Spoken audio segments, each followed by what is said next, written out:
Dice Rabbi Yehezkel Levinstein, Sejesel Libraja, en su libro Or Yehezkel Emuná, se refiere a fe, un libro completo que se refiere a fe, y él dice que la emuná, la fe, nos obliga a no desesperar, a no abandonarnos ante ninguna situación, sea la que fuera. Inclusive cuando se trata, lo aleno, se trata de un enfermo terminal, que todos los médicos dicen que no hay cura para la enfermedad, no hay que perder nunca la esperanza. Y ya vamos a ver por qué. Sobre esto, nuestros sabios dijeron, inclusive que tengas una espada apoyada en el cuello, nunca dejes de pedir piedad al cielo, nunca. Así está escrito en el Tratado de Berajot. Está prohibido perder la esperanza, inclusive en la situación más difícil. Solamente pedir piedad al cielo, y esto puede cambiar de acuerdo a la circunstancia. Y hay circunstancias en que uno tiene que pedir piedad con más fuerza para despertar la piedad del cielo. El fundamento de todas estas cosas y la obligación de creer que ninguna cosa es imposible para Kadosh Baruj Hu. En esto la persona está obligada a saber que no hay en la creación, no hay una ley natural, no hay leyes de la naturaleza, y no hay causas que puedan impedir,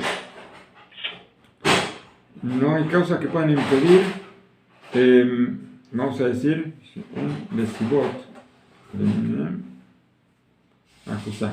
a las causas que nosotros podemos ver, que a veces cuando en determinada situación nosotros entendemos que hay cosas que pueden provocar, solucionar el problema o no, nosotros no podemos agarrarnos de esas causas. ¿Por qué? Porque todo se hace de acuerdo a la voluntad del Creador, nada más. Entonces las causas pueden estar o no estar. Para Hashem es indiferente todo eso. Todo esto nosotros lo estudiamos de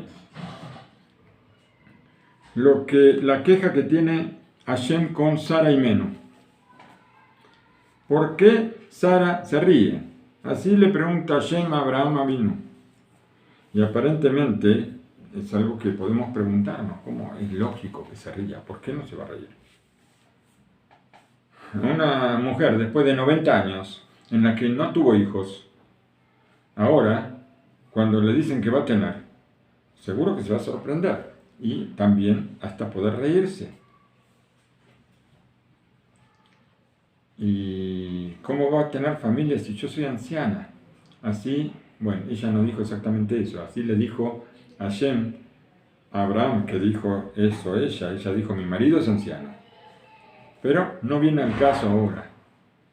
Con todo esto, nosotros tenemos una obligación. Hay una queja contra nosotros de HaKadosh Baruj Hu. ¿Acaso hay algo asombroso para Hashem? Hashem puede hacer todo lo que quiera. Y esto, ¿por qué? ¿Por qué nosotros nos parecen las cosas a veces que son imposibles o que son difíciles? Nosotros tenemos la obligación de creer. ¿Por qué? Porque Hashem creó el mundo y solamente Él puede cambiar el orden de la creación. ¿Por qué? Porque Él renueva, como decimos en la tefilá. Nosotros decimos en la tefilá todos los días. ¿Y qué? ¿Lo que decimos son todas mentiras? No, seguro que no. Está escrito, Mehadesh betubo bechol yom ha'aseh bereshit. Él renueva con su bondad, con todo lo bueno. Todos los días, Él el acto de la creación, en Maaseh Bereshit, entonces encontramos que en cualquier instante se renueva la creación y hay una creación nueva. Entonces está muy claro que el orden del mundo, su conducción, todo puede ser cambiado en cualquier instante. Lo que pasa es que Akadosh Baruj Hu, si no lo cambia, es solamente porque no somos dignos para eso. Y entonces por ese motivo Hashem no lo cambia. Todo esto entra, no son simplemente palabras, recomendaciones o consejos o frasecitas hermosas, no. Nada de eso. Esto es algo fundamental, es uno de las bases de la fe. Y sin esto, si nosotros no tenemos esta fe, vamos a tener que ir a juicio. Vamos a tener que ir a juicio después de 120 años, entre todas las cosas que nos van a culpar por no tener fe también. Y así se aclaran las palabras del Tana en la Mishnah del Pirkei Avot, que Belifne mi ata atid liten din beheshbon, delante de quién vas a tener que rendir cuentas en el futuro, delante del Melech Malchei Melachim HaKadosh Baruj Hu, delante del rey, el rey de reyes. Y en el juicio del cielo, nosotros vamos a ser, eso si no creemos, vamos a ser acusados de falta de fe. No, no. Eso sí, si no tenemos fe. Si tenemos fe, no vamos a ser acusados de eso. Y aparte, vamos a ser acusados de cosas suficientes, pero que no nos acusen por no tener fe tampoco. Y justamente esta queja contra la falta de fe son cosas que entre nosotros, ¿cómo se ven? Que a veces no tenemos esperanza o no tenemos confianza de que va a llegar la salvación. ¿Y esto por qué? Porque delante del Rey de Reyes nosotros estamos parados y frente a Él no hay diferencia si hay causas para la salvación o no hay causas. No hay diferencia. Él no necesita causas para que logremos la salvación. Por eso estamos obligados a creer en Hashem en toda situación. Y en verdad que nuestra situación es bastante más terrible de lo que parece. ¿Por qué? Porque inclusive cuando nosotros vemos que hay posibilidades de que llegue la salvación y esta esperanza nos despierta, cuando llega la salvación no asignamos la salvación a quien corresponde, sino que asignamos la salvación a esas causas, a esa esperanza que está a la vista. A eso asignamos la salvación y no a Kadosh Baruj Hu. Todo esto está en las palabras del profeta. El profeta dijo, creo que Habacuc dijo, Betzadik be'emunato yihye. El justo con su fe va a vivir. Y hoy me hicieron una pregunta al respecto. Acá dice que el justo va a vivir con su fe y nosotros tal vez no somos justos. Si no somos justos, entonces, ¿por qué estamos obligados a tener fe? Es una buena pregunta. Es muy buena pregunta, pero bueno, tenemos que suponer que sí somos justos, tenemos que tratar de ser justos y además, ahora vamos a ver a continuación que no habla del justo, sino que habla de toda persona, porque nos dice que esto es una cosa muy simple y muy comprensible, que la fe es una cosa íntegra, una cosa que no se puede dividir y una cosa en la que no hay arreglos. Cuando nosotros vamos a comprar algo y el vendedor me dice vale 10 y yo le digo te pago 1 y él me dice no, bueno, dame 7 Y yo le digo, bueno, te doy 4 y en 5 arreglamos, ¿no es cierto? Es como una peyará en hebreo, es como un arreglo, ¿cómo se dice en español esto? ¿Acuerdo será? Un acuerdo. No hay acuerdos en cuestión de fe, tampoco hay divisiones. Esto es una cosa íntegra. Cuando la persona no cree en las posibilidades, en el poder completo de Akadosh Baruj Hu, que puede cambiar la naturaleza, entonces estamos limitando la fuerza de Hashem. Lo aleno. Estamos como diciendo, si yo no creo que Hashem puede cambiar la naturaleza, que Hashem gobierna todo, si yo no creo en eso, me parece algo muy difícil, entonces estoy limitando a Hashem. Limitando a Hashem quiere decir que en realidad no creo absolutamente nada. Esto es que si mi fe no es completa, no es fe, directamente. Por eso nosotros tenemos que saber que Hashem no tiene límites, absolutamente ningún límite. Y en un instante Él puede transformar toda la creación. Inclusive lo aleno una persona que no tiene manos, que no tiene pies, le puede hacer crecer manos y pies. Hashem no tiene ninguna limitación. ¿Y por qué no hace esto? Justamente, pues ya lo dijimos, no somos dignos de estos milagros. Si fuéramos dignos de estos milagros los podríamos ver.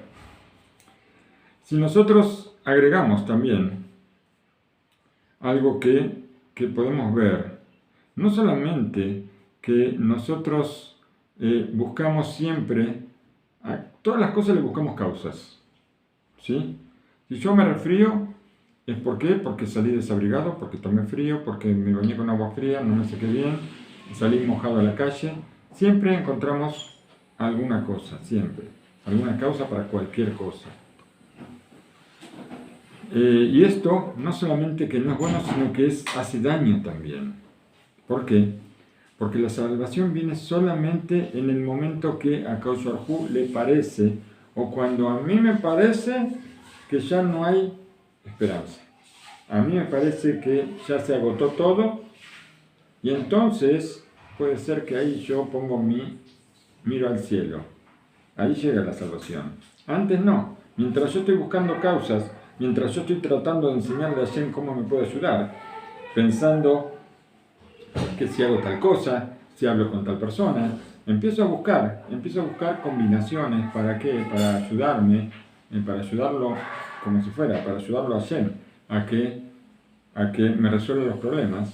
Y con eso no solamente que no gano, sino que me hago daño también.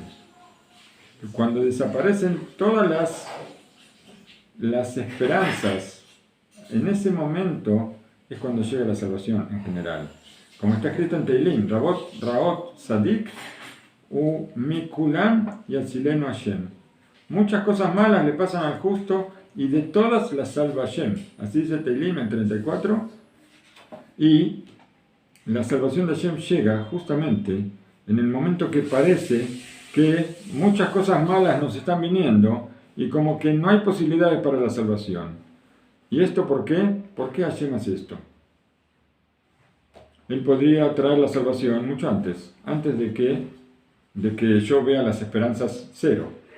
Pero son pruebas. Hashem nos trae pruebas. Nos prueba, nos llena de pruebas. Entonces Hashem, ¿qué hace? Le trae a la persona, la pone en una situación en la que piensa que hay cero de esperanza, y así lo prueba a ver si su fe está íntegra o no. Y cuando la persona está frente a esa prueba y logra, en ese último momento, logra mantenerse con fe y llega a la salvación, por supuesto que tenemos que saber de dónde viene la salvación y no atribuirla a las causas que estaban alrededor y que podemos pensar que eso nos salvó. No, saber que Hashem podría haberlo hecho mucho antes esto.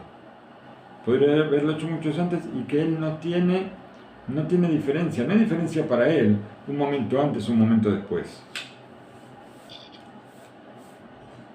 En el libro Nes Hatzlajá, el milagro del éxito, aparece algo maravilloso del Rav Isser Zalman Alevi, el Rebbe Mibrisk, sobre las palabras de nuestros sabios que dicen, inclusive cuando tengan la espada afilada, apoyada en el cuello, nunca pierdas la esperanza y siempre sigue pidiendo la piedad de Hashem. Vamos a imaginar una persona que está frente a un juicio tal vez del gobierno. ¿Por qué? Porque hizo un pecado bastante grave. Y ahora el castigo por este pecado es la muerte, lo aleno. Sin ninguna duda que esta persona y sus parientes, sus personas más allegadas, no van a ahorrar ningún esfuerzo para alquilar al mejor de los abogados, contratar al mejor de los abogados para que trate con toda su fuerza de darles méritos en el juicio a esta persona. Pero, por más que sí lo hicieron, todo el trabajo de este hombre fue buscando méritos, todo no sirvió y los acusadores, los fiscales, ellos se pusieron fuertes y lo condenaron a muerte bajo espada. Bueno, la tristeza, la decepción era muy grande, pero todavía en el hombre este culpable se veía que estaba lleno de esperanza.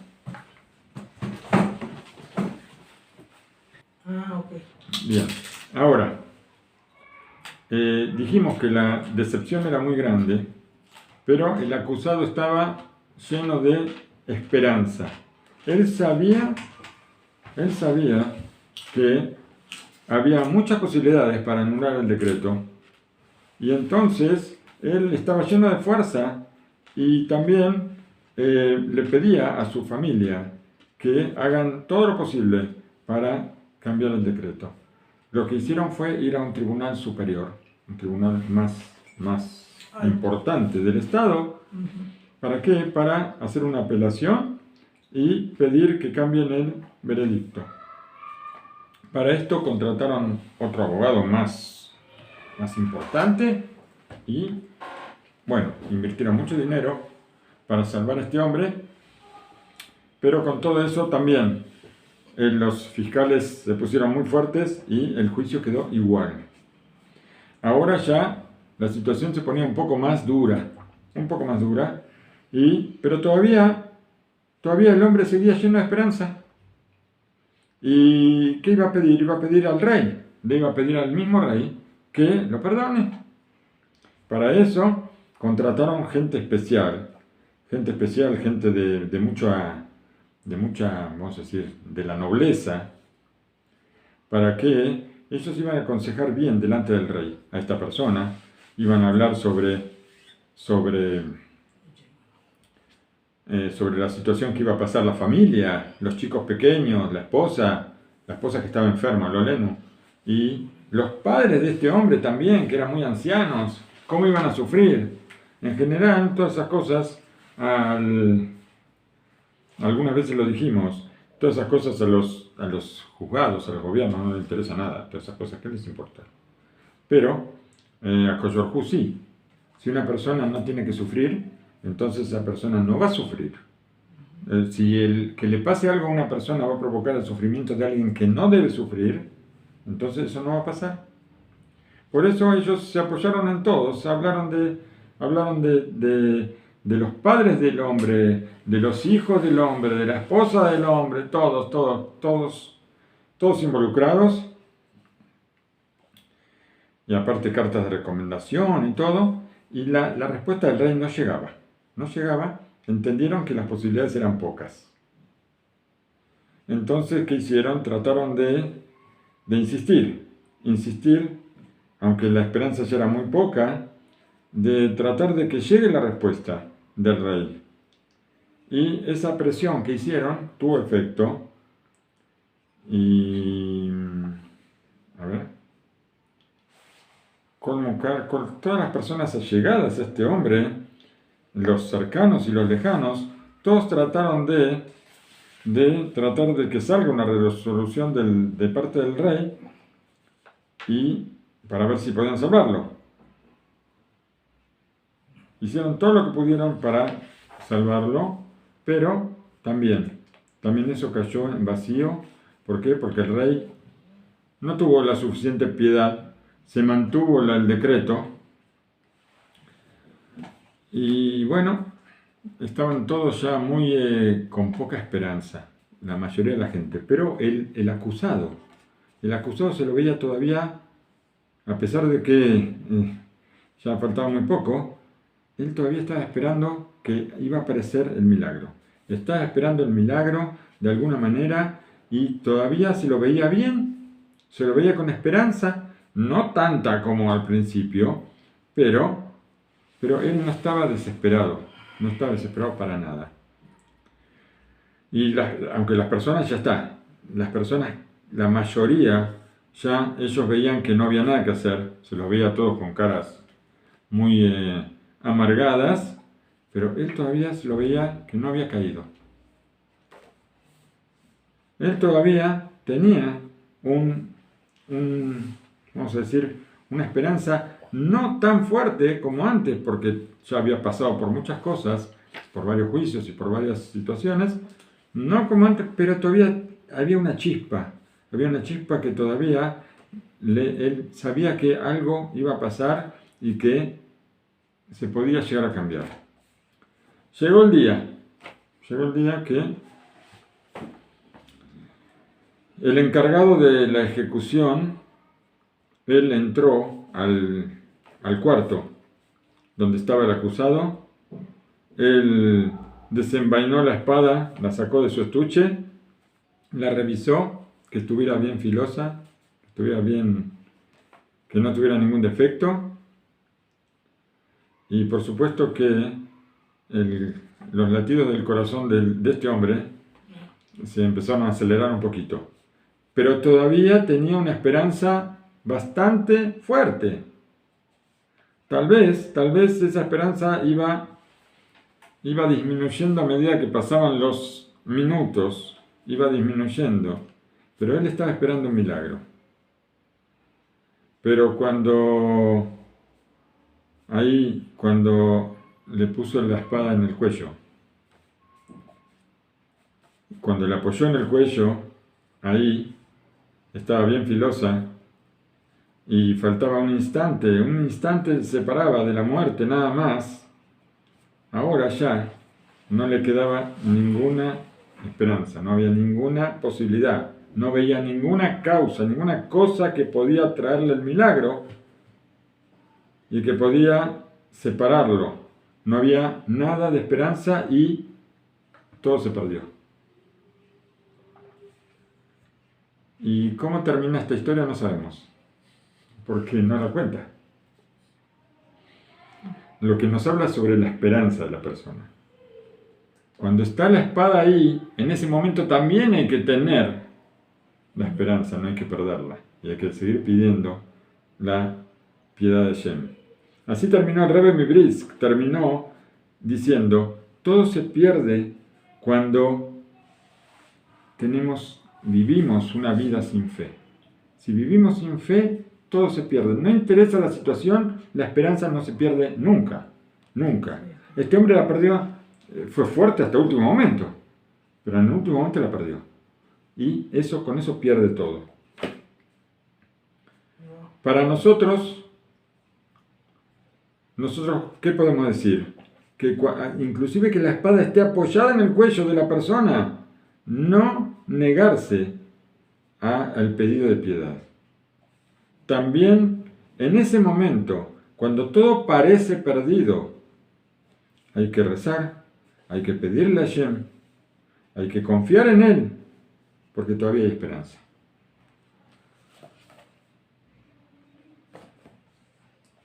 Bueno. Muy bueno. Ahora presten mucha atención, por favor. Esto fue del Rab Jacob Israel Cohen Baifus, libro Lekastov sobre Emuná, sobre fe. Ahora nos vamos a un librito que se llama, que algunos tal vez lo escucharon, que se llama Ineni Beyadja, una canción de Abraham Fried. Ineni Beyadja. He aquí que estamos en tus manos. He aquí, porque INE se dice he aquí, no hay otra forma de traducir. INE es como mira, algo así. Déjenme ver cuál era el relato que les iba a contar. No, no era este, era el otro es más lindo. Bueno, el Admur Rabbi Yisachar Dov Mibels, Sexta Libraja, estaba sentado una vez rodeado de sus alumnos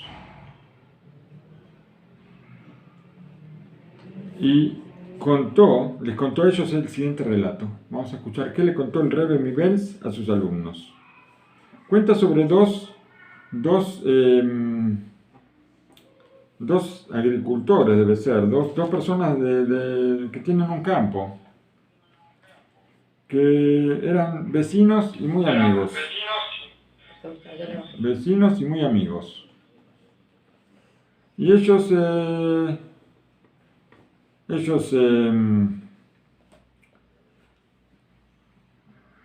prepararon la producción de la tierra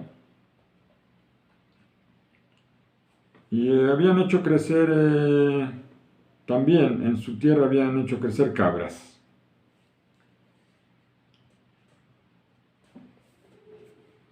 La producción la vendieron la producción, todo lo que cosecharon. Y de las cabras ellos sacaban leche y las llevaban prácticamente, casi todos los días, llevaban a la ciudad o al mercado, llevaban los tarros de leche. Y aparentemente iban una vez por semana. No sé cómo hacen para conservar la leche una vez por semana. Bueno, iban el día del mercado y a la ciudad vendían todo lo que tenían, vendían leche, vendían quesos, vendían también las verduras que crecían en el campo y después volvían a su campo. Una vez, un día de verano, ellos parece que estuvieron tiempo de más ahí en el mercado, estuvieron haciendo otros negocios. Y cuando después de vender todo lo que tenían y sacar una ganancia importante, emprendieron el viaje de vuelta a sus campos. El sol estaba muy fuerte y ellos estaban muy cansados. Entonces llegaron a un arbolito muy alto que había ahí, en el medio del campo, con una sombra muy importante, y dijeron uno al otro: sería bueno descansar un rato a la sombra de este árbol antes de seguir el viaje, para recobrar un poco de fuerzas. Los dos buscaron un lugar para poner las bolsas con monedas que tenían. Habían vendido toda la producción de una semana y tenían bastante dinero en unas bolsas. Buscaron dónde ponerlos antes de... Ellos sabían que iban a caer dormidos, seguro iban a caer dormidos, pero tenían miedo que venga alguien y que les robe toda la producción. Miraron alrededor y no vieron a nadie. No había nadie. Todo alrededor no había nadie. El campo, todo el camino, todo el campo, estaba todo vacío. Solamente unas vacas que estaban ahí pastoreando con tranquilidad a lo lejos. Dijo uno al otro: mira, acá no se ve a nadie, no se ve ningún peligro para nuestro dinero.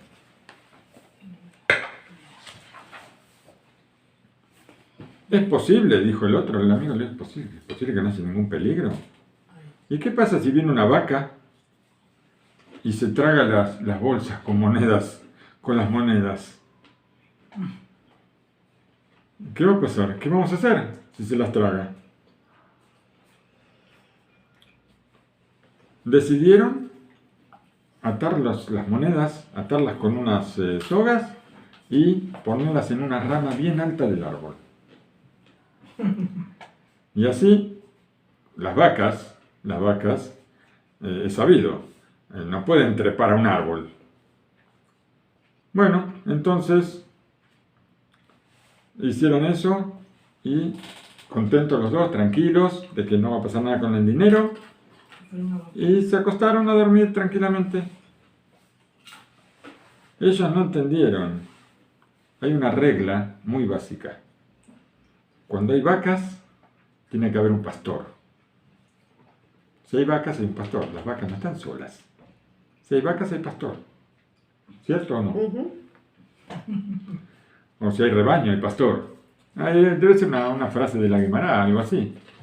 Bueno, y un joven pastor estaba ahí a la sombra de unos arbustos, no de un árbol, había unos arbustos pequeños ahí cerquita donde ellos estaban. Y el pastorcito estaba ahí descansando. Y él los vio, los escuchó. Y entonces esperó, vio lo que hicieron y esperó que se duerman. Cuando ellos se durmieron, despacito bajó los sacos de dinero y se los llevó ahí donde estaba su arbusto, donde él estaba descansando. Se los llevó ahí, los escondió y dijo, bueno, ya está, ellos no me vieron, ahora yo soy millonario, tengo un tesoro en mis manos. Pero después le vino un pensamiento a la cabeza. Dijo que así, que cuando ellos se despierten y vean que no está el dinero, entonces van a pensar que hay un ladrón por aquí cerca, me van a buscar y me van a encontrar. ¿Qué puedo hacer? ¿Qué puedo hacer para evitar caer en manos de ellos? Pensó un ratito y enseguida tuvo la idea.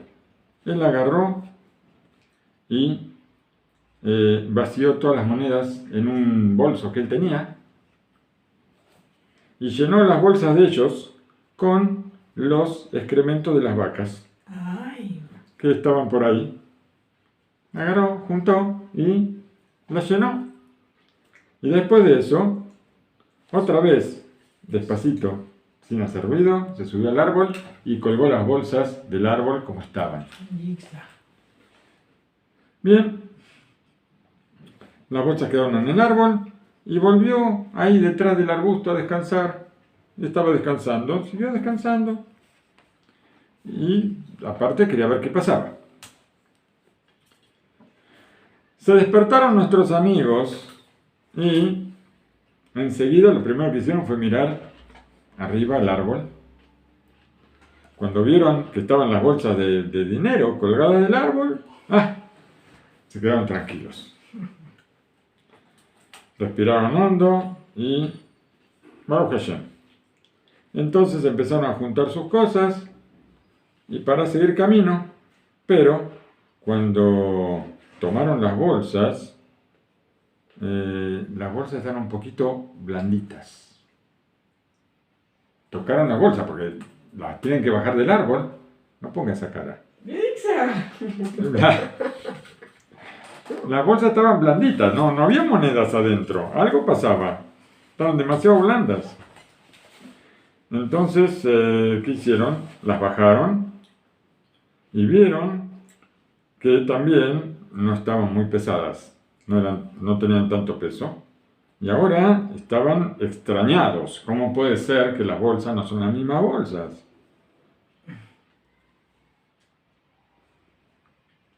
De pronto empezaron a sentir el perfume de las bolsas también.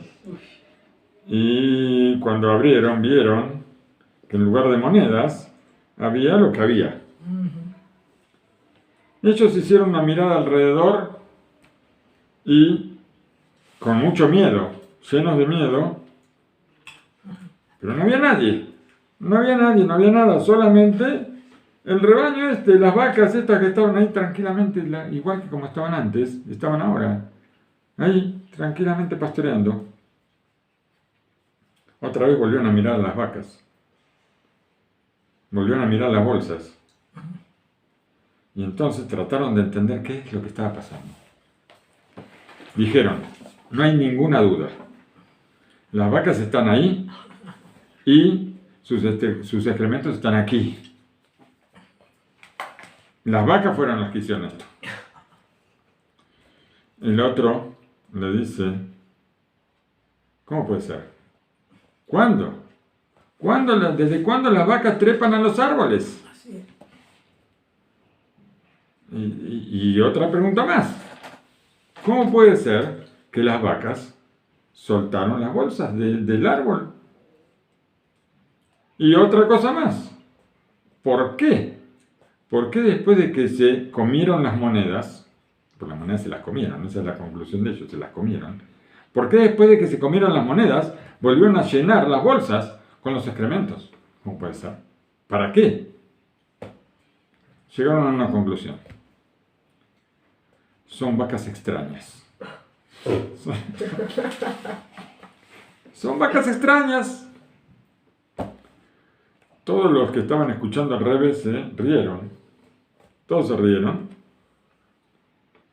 de estos dos pastores, todos menos una persona que estaba ahí escuchando, que era el hijo del rebe. El hijo del rebe no se reía para nada, estaba serio, serio, serio. Después, cuando falleció el rebe, muchos años después, fue el que ocupó su lugar. ¿Quién era Rabí Aarón Mibels? Él estaba ahí serio, al lado del padre, pero muy serio, y no solamente serio, estaba temblando, temblando. Uno de los que escuchaban le preguntó, mira, todos están riendo, ¿por qué tú estás temblando? ¿Por qué estás tan serio? ¿Por qué yo estoy serio? Así preguntó el hijo. Ustedes no entienden. Ustedes no entienden. ¿Cómo puede ser que ustedes estén riendo cuando papá dijo palabras de musar tan profundas? ¿Cómo puede ser que estén riendo? ¿Palabras de musar?, preguntó uno. ¿Qué palabras de musar? Esto es una broma. No. Seguro que son palabras de musar. Esto es lo que nos pasa a todos nosotros.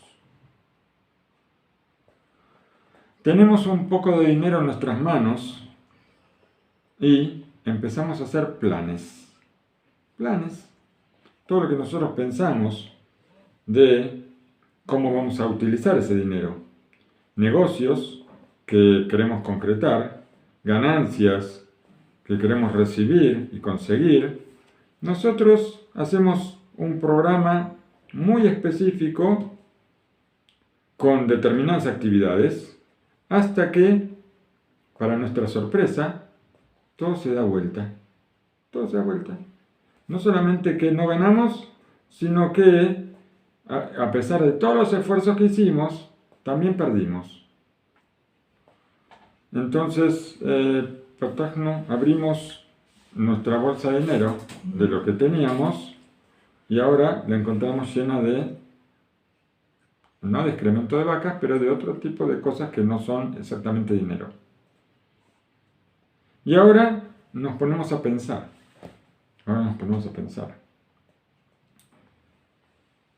Y pensamos y nos equivocamos con lo que pasa. Miramos alrededor y ¿qué vemos? Vacas. Hay vacas. Hay vacas y ahora todo está claro. Encontramos a los culpables de por qué todos nuestros planes no anduvieron como corresponde. Tal vez las vacas no pueden trepar a los árboles, ¿no es cierto? No. Y tampoco pueden comerse las monedas. Y tampoco pueden matirot kesharim velo tomnot gelilim besakiot. Tampoco pueden desatar nudos las vacas, ni tampoco pueden poner los excrementos dentro de una bolsa. Las vacas no saben hacer esto, pero con todo eso, ¿qué vamos a decir? Son vacas extrañas. Son vacas extrañas, son vacas extrañas. ¿Y qué podemos hacer? No podemos hacer nada. Las vacas son el ejemplo de la competencia que de repente no permitió que podamos hacer nuestros negocios, o de las condiciones del mercado, o del crédito de los bancos, de todas las cosas que están alrededor de nuestros negocios, de nuestros enemigos y de nuestros amigos. El ejemplo de todas las cosas son vacas extrañas que cómo hacen las cosas que hicieron, no sabemos, pero que las hicieron. Y ya encontramos a quien echarle la culpa de las cosas que nos pasan, en lugar de saber que todo es un decreto del cielo y que si las cosas pasan porque Hashem lo quiere así y nada más. Pero de esa manera nosotros podemos explicar todas las cosas que pasan y quedarnos tranquilos. Nosotros no tenemos la culpa, hay otro culpable, hay vacas extrañas y nosotros no entendemos que donde hay vacas hay pastor. Nosotros decimos hay vacas extrañas, sí, pero hay un pastor. Hay un pastor que es el que gobierna todo el mundo, es el que maneja todos los rebaños y que él nos ve a nosotros y nos conduce a nosotros. Pero contra el ejemplo, ¿cuál es la enseñanza? El pastor,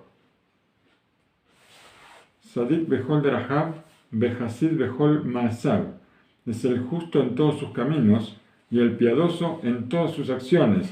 Y él hizo, hace y hará todas las acciones.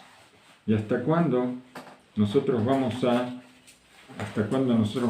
pensar que todas las cosas que pasan porque son naturales? ¿Hasta cuándo? ¿Hasta cuándo no pensar y no escuchar lo que dice el Rambán, que el que cree que las cosas pasan por naturaleza no tiene lugar en Torah Moshe, en la Torah de Moshe Rabenu? Hasta que no sepamos que todo es milagro y que todo es decreto del cielo.